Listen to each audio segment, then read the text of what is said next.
पृथ्वीराज बापू यांच्या नेतृत्वाखाली राष्ट्रवादी काँग्रेसने निवडणूक लढवण्याचं डिक्लेअर केलेलं आहे. तर शरदचंद्र पवार पक्षाची काय भूमिका असणार आहे या संदर्भात? आमची आधीपासून भूमिका आहे की कुठल्याही साखर कारखान्यामध्ये राजकारण येऊ नये. तो हा शेतकऱ्यांचा प्रश्न आहे, हा काही राजकीय विषय नाही. त्याच्यामुळे बापूंचे आणि आमचे 5 दशकाचे कौटुंबिक संबंध राहिलेले आहेत आणि त्याचबरोबर शेतकऱ्यांच्या हिताचं जे असेल ते पक्षाचं धोरण नाही नुसतं, पण माणुसकीच्या नात्याने शेतकरी हा केंद्रबिंदू हा नेहमीच आदरणीय पवारसाहेबांसाठी राहिलेला आहे. त्यामुळे कैलासवासी यशवंतराव चव्हाणांचं जे स्वप्न सहकार चळवळीबद्दल होतं, तोच विचारांचा वारसा घेऊन आदरणीय पवारसाहेब हे अनेक 6 दशकं तुमच्या सगळ्यांच्या आशीर्वादाने महाराष्ट्रात आणि देशात काम करतायत आणि जाचक कुटुंबाचं खूप मोठं योगदान इथे राहिलेलं आहे. या सगळ्याची सुरुवात ही जाचक कुटुंबाने केली. त्याच्यामुळे आज बापू तिथे त्यांनी जबाबदारी घ्यावी अशी आमच्या सगळ्यांचीच त्यांना विनंती राहिलेली आहे. आणि आज जर बाकीचेही पक्ष एकत्र येऊन आपण सगळे राजकीय मतभेद घेऊन जर शेतकरी केंद्रबिंदू ठेवून काम करायची सगळ्यांचीच तयारी असेल तर ही अतिशय गोड बातमी आपल्या सगळ्यांसाठी.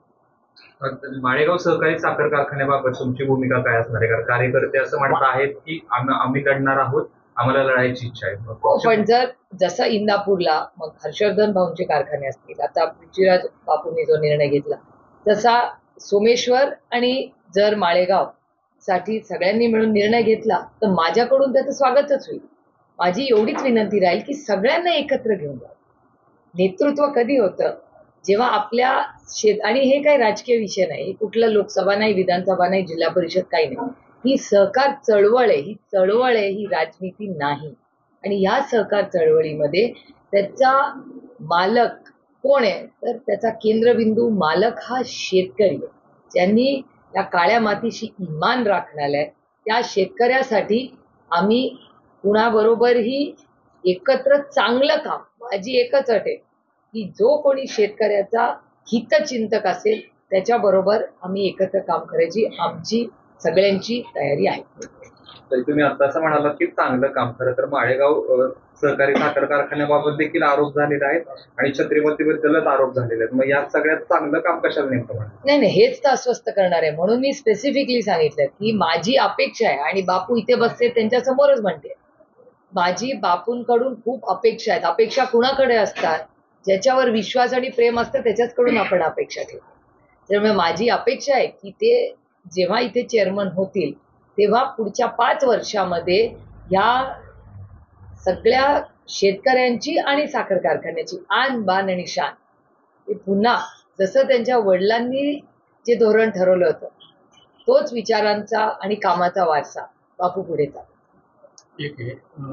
आज परीक्षेपूर्वी पॅटचा पेपर फुटला. एक मिनिट, हा पूर्ण विषय उद्या येईल. बापू एकंदरीत बापूंनी जी सर्वपक्षीय भूमिका घेतली याला राष्ट्रवादी काँग्रेसचा पाठिंबा समजायचा? हा पक्षाचा विषयच नाही. मी तुम्हाला सांगते, आदरणीय पवार साहेबांचे आणि बापूंचे अतिशय जिव्हाळ्याचे अनेक दशकांचे संबंध आहेत आणि आम्ही राजकीय आमचे अनेक वेळा मतभेद झाले असतील, पण आम्ही राजकीय आमचे मतभेद कधी आमच्या वैयक्तिक नात्यात ना पवार कुटुंबांनी ना जाचक कुटुंबांनी कधीच आणून दिले. कारण का हे आमचं सोशल काम आणि मला असं वाटतं शेतकऱ्यांबद्दल आम्ही एकत्र येणं ह्याच्यापेक्षा गोड बातमी नाही मला विचारायचं. आणि शेतकऱ्यांच्या हितासाठी जर सगळ्यांनी आपले मतभेद ठेवून बाजूला ठेवून शेतकरी हा केंद्रबिंदू ठेवून पुन्हा पुन्हा शेतकरी हा केंद्रबिंदू ठेवून म्हणतो, त्यामुळे पक्ष वगैरे हा विषयच नाही.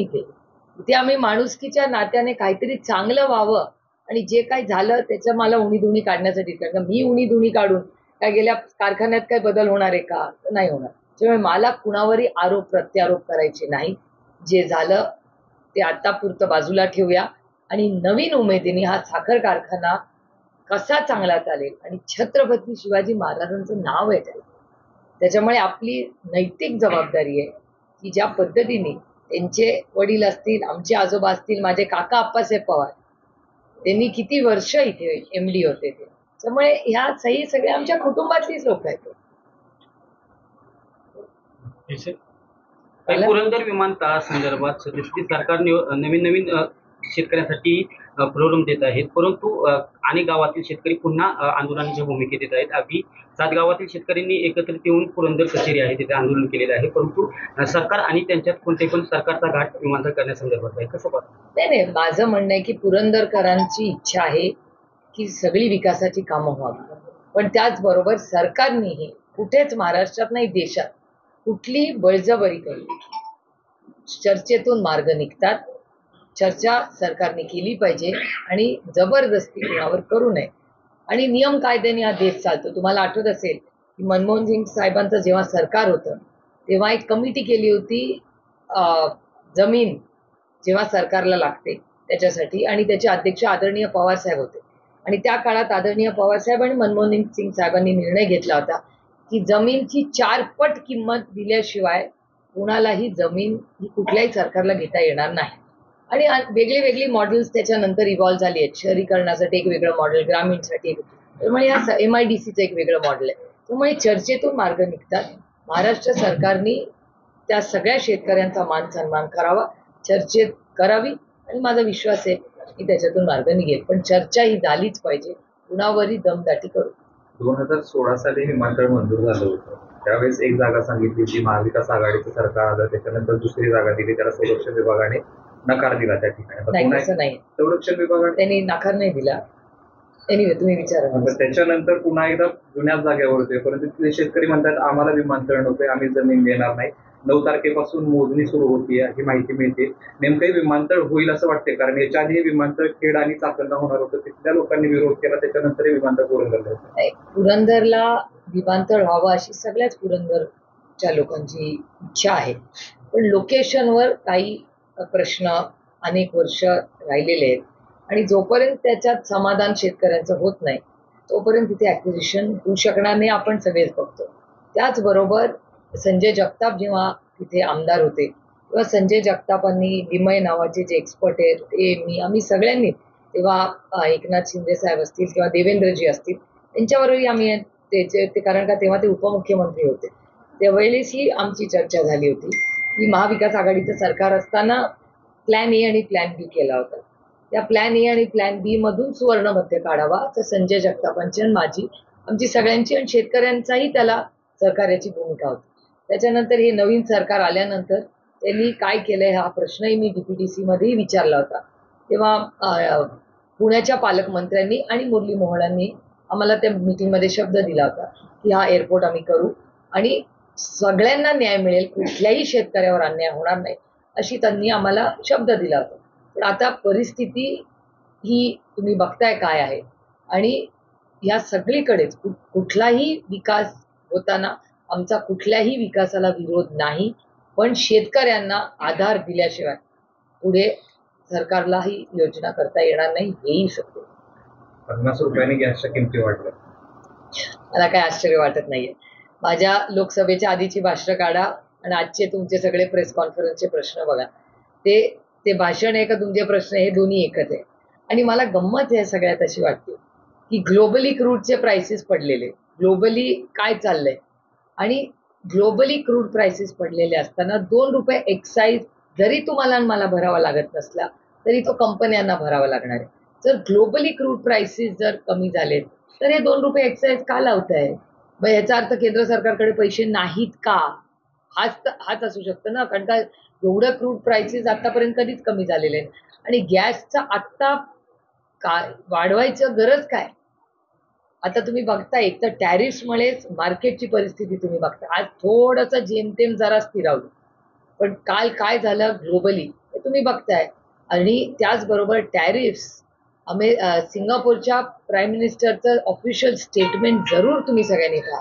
त्यांच्याकडे फक्त 10% टॅरिफ लावले तरी त्यांनी पूर्णपणे नियोजन केलंय. आपल्याकडे 27% झाले तरी सरकारकडून काही स्टेटमेंट आलेलं नाही. त्याच्यात शेतीचं पण काय क्लॅरिटी आहे ती आलेली नाही. त्यामुळे ह्या सगळ्यामुळे आज जी अस्थिरता झालेली आहे आणि देशामध्ये इम्पोर्ट आणि एक्सपोर्ट दोन्हीमुळे अडचणी आहे. एकीकडे आपण आत्मनिर्भर भारत करायला बघतोय, पण एक्सपोर्टसाठी ज्या नवीन PLI स्कीम्स होत आहेत त्या ह्या टॅरिफचं सेटलमेंट झाल्याशिवाय त्या एक्सपोर्ट्सचं आपण कसं करणार? कसं आहे म्हणजे काय एक्सपोर्ट कुठे करणार, आणि टॅरिफचा हा सगळा सेटलमेंट झाल्याशिवाय विषय पुढे जाऊ शकत नाही. त्याच्यामुळे भारत सरकारला मी मागेही माझ्या भाषणात बोलले होते की 2 गोष्टी भारत सरकारने केल्या पाहिजेत. एक तर हे आम्हाला अपेक्षितच होतं. मी काय फायनान्सची तज्ज्ञ नाही, ना मॉनिटरी पॉलिसीची ना फिस्कल पॉलिसीची, पण एवढं मलाही कळतंय, मी इकॉनॉमिस्ट पण नाही आणि मी फायनान्स एक्सपर्ट पण नाही, पण एवढं मलाही कळत होतं 1 महिन्यापूर्वी की टॅरिफचं हे झाल्यानंतर मार्केट कोलॅप्स होणार आहे, जे झालं काल. हे काय रॉकेट सायन्स नव्हतं, इट वॉज द ऑब्व्हियस. पण काहीच त्याच्यात सरकारने धोरणात्मक निर्णय घेतला नाही. आणि का नाही, विजय केळकर पुण्यात राहतात, आपले अजित रानडे गोखले इन्स्टिट्यूट बघत होते, हे फाईन इकॉनॉमिस्ट आहेत. ह्या सगळे जे तज्ज्ञ आहेत, महाराष्ट्रात होते, देशात आहेत, सगळ्यांची एक तातडीने कमिटी करा आणि या टॅरिफचा इम्पॅक्ट काय आहे हे सरकारने केलं पाहिजे. कधीतरी सरकारने आपल्या सरकारच्या बाहेरचे जे तज्ज्ञ आहेत या देशात, टॅलेंटची कमी नाही या देशात, आणि महाराष्ट्रात तर एवढे टॅलेंटेड लोक आहेत, का नाही त्यांचा उपयोग करून घेते? त्यांचं घ्या मार्गदर्शन. कारण का हा राजकीय विषय नाहीये, हा देशाच्या आणि जगाच्या हिताचा विषय आहे आणि हा ट्रेडचा विषय आहे, जो सगळ्यात महत्वाचा. काही बारामतीमधील मेडिकल कॉलेजच्या मागे जे टी सेंटर आहे तिथे 4-5 युवकांनी एका युवकाला बेदम मारहाण करत आहे. ती सीसीटीव्ही मध्ये घटना कैद झालेली आहे आणि असाच प्रकार इंदापूरमध्ये देखील घडलेला आहे. दोन्ही घटना कुठेतरी सीसीटीव्ही मध्ये बेदम तरुणांना मारहाण होताना दिसत आहे. कुठेतरी कायदा सुव्यवस्था यामुळे मी खूप जड अंतःकरणातून हे म्हणते, कारण का मला महाराष्ट्राच्या पोलिसांचा सार्थ अभिमान. पण दुर्दैवाने गेल्या काही महिन्यांमध्ये महाराष्ट्राचे पोलीस आणि त्यातून पुणे जिल्ह्यात क्राईम वाढलाय का, हा तुमचाच डेटा सांगतो. तुमचे सगळे चॅनल आणि वर्तमानपत्र दाखवतात की पुण्यामध्ये कोयता गँग असू दे, खून असू दे, महिलांवर होणारे अत्याचार असू दे, स्पीडनी गाडी चालवणारी ती पोर्सची किती उदाहरणं तुम्हाला. बारामती, इंदापूर, ते बारामती आणि इंदापूरमध्ये क्राईम हा आपल्याला कधी माहितीच नव्हता, पण या गोष्टी वाढायला लागल्या दुर्दैवाने. पण ह्याच्या कारणात म्हणजे का हे होतंय, का आता वर्दीची भीती राहिली नाही समाजाला, हा पण एक प्रश्न आहे. आणि एक 3 घटना झालेल्या आहेत ज्याच्याबद्दल मी कालही प्रेसमध्ये बोलले. तुम्ही बघा, बीडची घटना झाली, खापर पोलिसांवर पडलं. परभणीची घटना झाली, कोर्टाच्या आदेशात पोलीसच चपळ. मग बदलापूरच्या बलात्कारची केस तुमच्याच काल चॅनलनी दाखवलं की सगळं त्याच्यावर ऍक्शन पोलिसांवरच निघत. अशा प्रत्येक केसेसमध्ये पोलिसांनाच का गुन्हेगार ठरवलं जातं, याचा पण विचार. एकीकडे माझं अजूनही ठाम मत आहे की महाराष्ट्राचे पोलीस उत्तमच काम करतात आणि त्यांचा सगळ्या शेतकऱ्यांची मुलं कष्ट करून मेरिटवर मुली आणि मुलं पास होऊन आज पोलीसमध्ये यंत्रण येतात आणि त्याचं सगळं क्रेडिट हे RR पाटलांना जातं. आबाच्या काळात ही सगळ्यात मोठी भरती झालेली आहे. मग ह्या पोलीस यंत्रणेमध्ये असं काय झालेलं आहे की सगळा ठपका त्या बिचाऱ्या पोलिसांवरच येतो. याचा काहीतरी अभ्यास कोणीतरी केला पाहिजे ना, का त्याच्या मागची अदृश्य शक्ती आहे.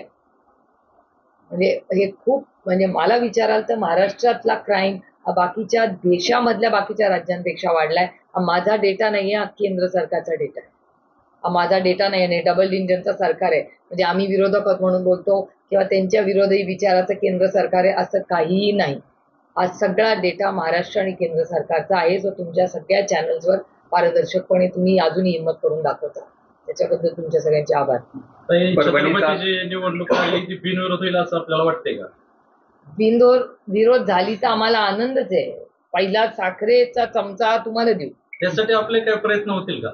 नाही, त्याच्यात म्हणजे आमचे तर आधीपासूनच प्रयत्न आहे. माझा वैयक्तिक मत असं आहे की म्हणजे बारामती लोकसभा मतदारसंघातली सगळी अशी इलेक्शन जी शेतकरी केंद्रबिंदू ठेवून आहे, त्याच्यात कोणीही राजकारण आणू नये. बापूंचं एवढं काम चांगलं आहे असं तुम्हाला वाटतंय तर मग आपण जाहीर पाठिंबा व्यक्त कराल काय? मग ते शेजारीच बसले ना, इट इज द ऑब्वियस. तुम्ही आता परभणीचा उल्लेख केला म्हणून आज सोमनाथ सूर्यवंशीची औरंगाबाद खंडपीठामध्ये सुनावणी आहे. प्रकाश आंबेडकरांनी कसं बघता, काय अपेक्षित आहे? नाही, पण तुम्हाला माहिती आहे की परभणी आणि बीडची केस ही पहिल्यांदा कोणी मांडली, तर ती बजरंग अप्पा सोनवणे पार्लमेंटमध्ये पहिल्यांदा बोलले आणि त्याच्यानंतर बीड आणि परभणीला जाणारा पहिला नेता म्हणजे आदरणीय शरद पवार. तेव्हा नंतर पुढे काय झाले तुम्हाला सगळ्यांनाच माहिती आहे, तुम्हीच रोज रिपोर्टिंग केलं. त्याच्यामुळे ह्या घटना आणि तेव्हा दोन्ही केसेसमध्ये काय झालंय, जे आरोप प्रत्यारोप झाले, पण आम्ही आरोप नाही केले, आम्ही जे बोललो ते सत्य झालं. 3 महिने लागले, पण आता जे आदरणीय पवार साहेब त्या दिवशी डिसेंबरमध्ये परभणी आणि बीडबद्दल बोलले ते खरं आलं की.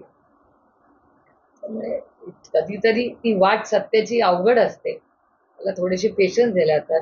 सत्यमेव जयते, सत्याचाच विजय होतो. पुण्यातलं दीनानाथ मंगेशकर भागाचं भोरे सापडले कुठंतरी पुन्हा एकदा रुग्णालय असं पुण्यातली किंवा शहरातली बाकीच्या ठिकाणची रुग्णांची पिळवणूक करता येतात दिसते. एक दीनानाथ मंगेशकर हॉस्पिटल आणि तिथल्या एका डॉक्टरमुळे आपण सगळ्या सगळ्यांना हॉस्पिटलची बदनामी नको करू. कारण का ह्या देशातल्या डॉक्टरांनीच कष्ट करून आपल्या सगळ्यांना कोविडमध्ये वाचवलेलं आहे, याची जाणीव मला आहे. आणि या देशातले खरंच डॉक्टर चांगले.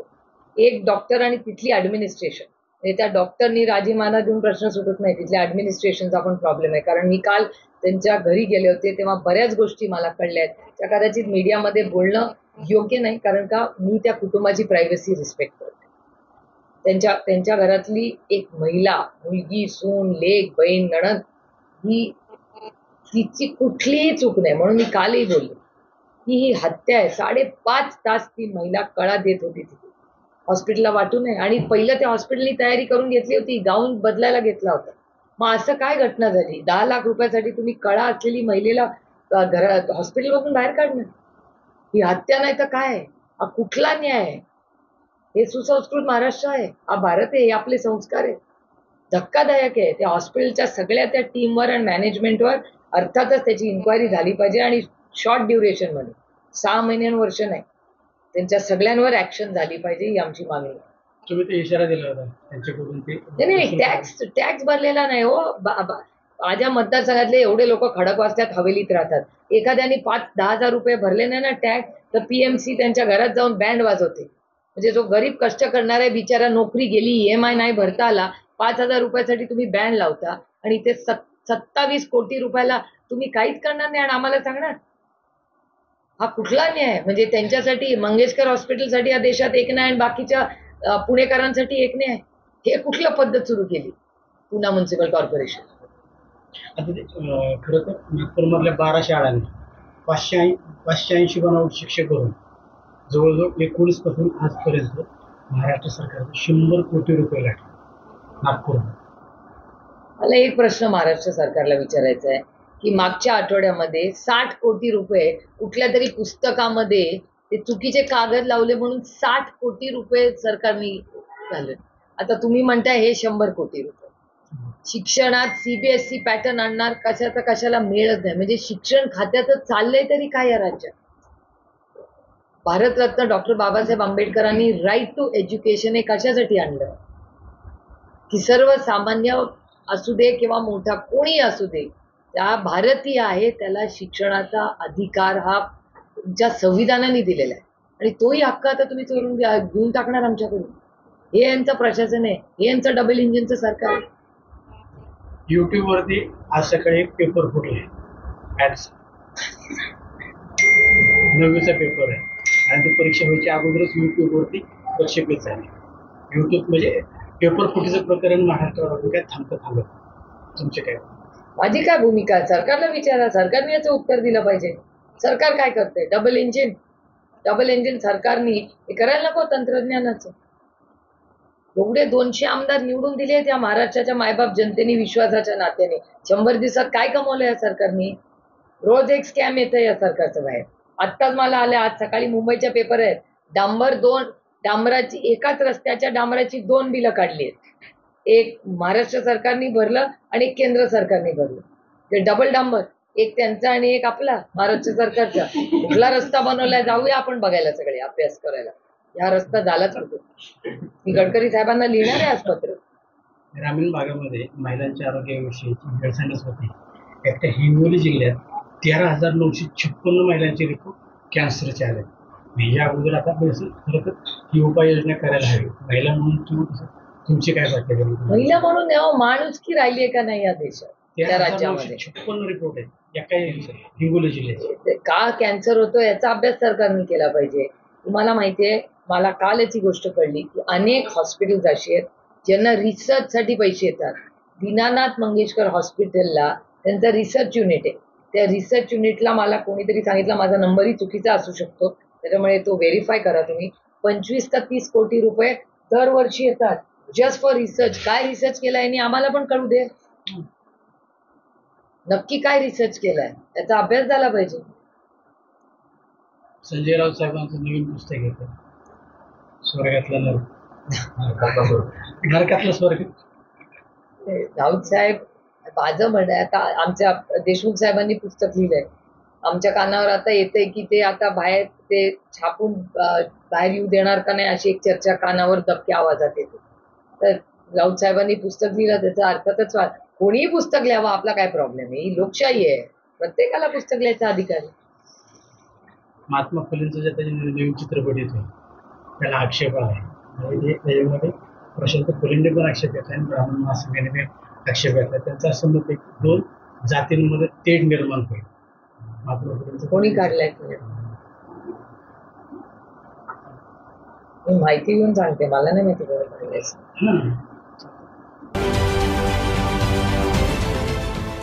देश विदेशातील प्रत्येक घडामोडींचे लाईव्ह अपडेट मिळवण्यासाठी आता साम टीव्हीच्या सर्व सोशल मीडिया प्लॅटफॉर्मला लाईक, फॉलो आणि सबस्क्राईब करा. तसंच सर्व नोटिफिकेशनसाठी बेल आयकॉन प्रेस करायला विसरू नका.